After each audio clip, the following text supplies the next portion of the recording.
क्षमा। एक सेठ जी ने अपने छोटे भाई को 3 लाख रुपए व्यापार के लिए दिए। उसका व्यापार बहुत अच्छा जम गया, लेकिन उसने रुपए बड़े भाई को वापस नहीं लौटाए। आखिर दोनों भाई में झगड़ा हो गया। झगड़ा भी इस सीमा तक बढ़ गया कि दोनों का एक दूसरे के यहाँ आना जाना बिल्कुल बंद हो गया। घृणा व द्वेष का आंतरिक संबंध अत्यंत गहरा हो गया।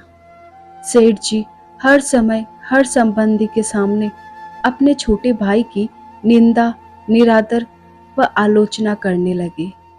सेठ जी अच्छे साधक भी थे, लेकिन इस कारण उनकी साधना लड़खड़ाने लगी।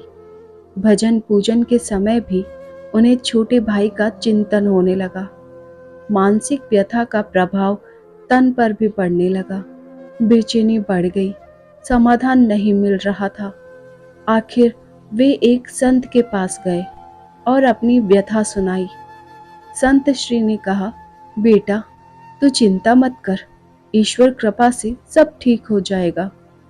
तुम कुछ फल व मिठाइयाँ लेकर अपने छोटे भाई के यहाँ जाना और मिलते ही उससे केवल इतना कहना, अनुज, सारी भूल मुझसे हुई है, मुझे क्षमा कर दो। सेठ जी ने कहा, महाराज, मैंने ही उनकी मदद की है और क्षमा भी मैं ही मांगू। संत श्री ने उत्तर दिया, परिवार में ऐसा कोई भी संघर्ष नहीं हो सकता जिसमें दोनों पक्षों की गलती न हो। चाहे एक पक्ष की भूल 1% हो, दूसरे पक्ष की 99%, पर भूल दोनों तरफ से होगी। सेठ जी की समझ में कुछ नहीं आ रहा था। उसने कहा, महाराज, मुझसे क्या भूल हुई?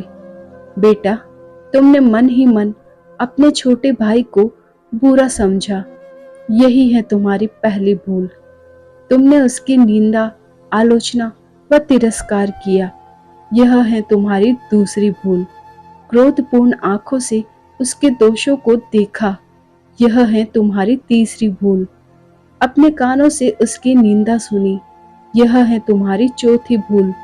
तुम्हारे हृदय में छोटे भाई के प्रति क्रोध व घृणा है, यह है तुम्हारी आखिरी भूल। अपनी इन भूलों से तुमने अपने छोटे भाई को दुख दिया है। तुम्हारा दिया दुख ही कई गुना होकर तुम्हारे पास लौटा है।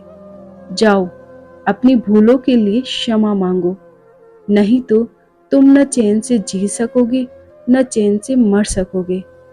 क्षमा मांगना बहुत बड़ी साधना है और तुम तो एक बहुत अच्छे साधक हो।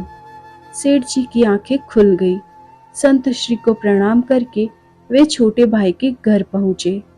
सब लोग भोजन की तैयारी में थे। उन्होंने दरवाजा खटखटाया। दरवाजा उनके भतीजे ने खोला। सामने ताऊजी को देखकर वह अवाक सा रह गया और खुशी से झूमकर जोर जोर से चिल्लाने लगा, मम्मी, पापा, देखो कौन आए हैं, ताऊजी आए हैं, ताऊजी आए हैं। माता पिता ने दरवाजे की तरफ देखा, सोचा कहीं हम सपना तो नहीं देख रहे। छोटा भाई हर्ष से पुलकित हो उठा, आहा, 15 वर्ष के बाद आज बड़े भैया घर पर आए हैं। प्रेम से गला रूंध गया, कुछ बोल न सका। सेठ जी ने फल व मिठाइयाँ टेबल पर रखी और दोनों हाथ जोड़कर छोटे भाई को कहा, भाई, सारी भूल मुझसे हुई है, मुझे क्षमा करो।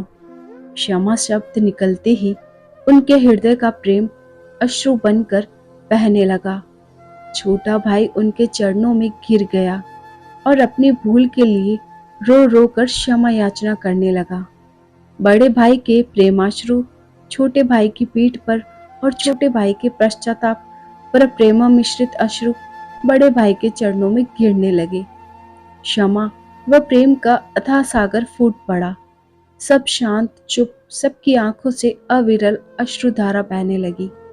छोटा भाई उठकर गया और रुपए लाकर बड़े भाई के सामने रख दिए।